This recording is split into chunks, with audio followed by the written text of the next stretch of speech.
कौन बूढ़ा नहीं होगा? कौन बूढ़ा नहीं होगा?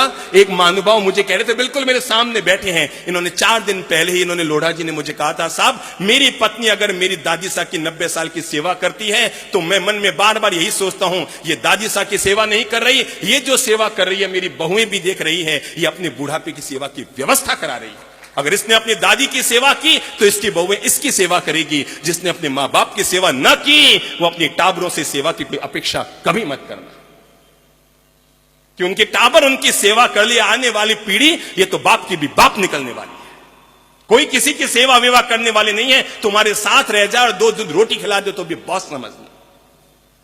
इसलिए अपने लिए मैं युवाओं से अनुरोध करना चाहूंगा, अपने घर परिवार के लिए संकल्प लो कि हम घर के बड़े बुजुर्गों की सेवा करेंगे। तकदीर वाले होते हैं जिनके घर में बड़े बुजुर्ग दादा दादी होते हैं। पत्नी को जीवन भर संभाल लेना, बच्चों को जीवन भर संभाल लेना। एक बार थोड़ा सा सोचो, जब वो गरीब थे तब भी तुम्हारी पढ़ाई के लिए खर्चा करते उन्होंने एक बार भी नहीं सोचा था। मैं आपको जीवन का रहस्य खोल के बता रहा हूं। ये जितने अमीर लोग बैठे हैं उनमें से आधे अमीर लोग ऐसे हैं जिनके मां बाप तुम्हारी बचपन में गरीब थे और उन्होंने अपनी गरीबी में भी तुम्हारे पढ़ाने के लिए जो खर्चे हुए, तुम्हारी किताबों के लिए जो खर्चे हुए, तुम्हारी जिंदगी का निर्माण करने के जो खर्चे हुए, शायद अपने पेट को मसोसा होगा पर तुम्हारी जिंदगी का निर्माण किया हो।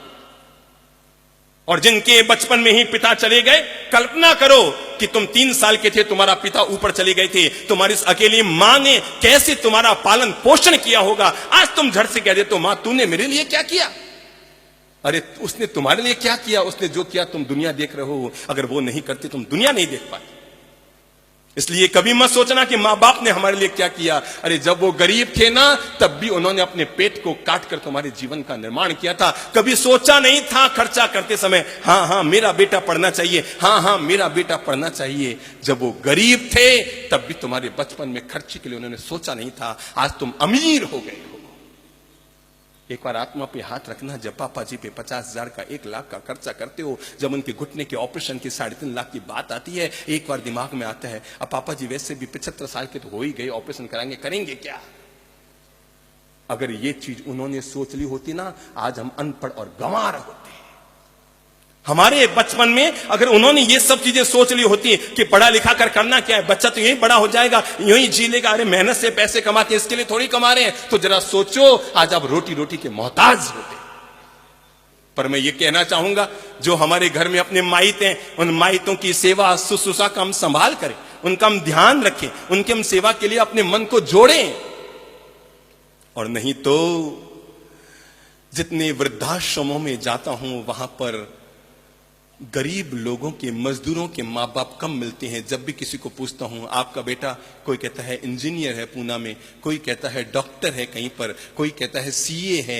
अमीरों के माँ बाप वृद्धाश्रमों में मिल रहे हैं, गरीबों के माँ बाप अपनी झोंपड़ियों में अभी भी मिल रहे हैं। ये फर्क हो जाएगा आने वाले कल को, और ये फर्क बहुत महंगा पड़ेगा आपके लिए। जमानों में आपको सही कह रहा हूं, ये जो फर्क पैदा होता जा रहा है इस पीढ़ी में, आने वाले कल के लिए आपके लिए बहुत महंगा पड़ेगा। अरे अपन लोग तो फिर भी अपने माँ बाप को निभा देंगे, पर मैं आपको बता दूं, आने वाली पीढ़ी ऐसे आने वाली है, ऐसी उपज आने वाली है, वो अपन को पूछेंगे, पापा आप मुझे डांट रहे हैं, आपको क्या हक है? और ये न पूछ ले तो मुझे कह देना। इसलिए वयोवृद्ध लोगों के लिए मैं कुछ कहूं इससे पहले आप लोगों को सावधान करने के लिए कह रहा हूं कि हम आने वाले कल का अच्छा निर्माण करें।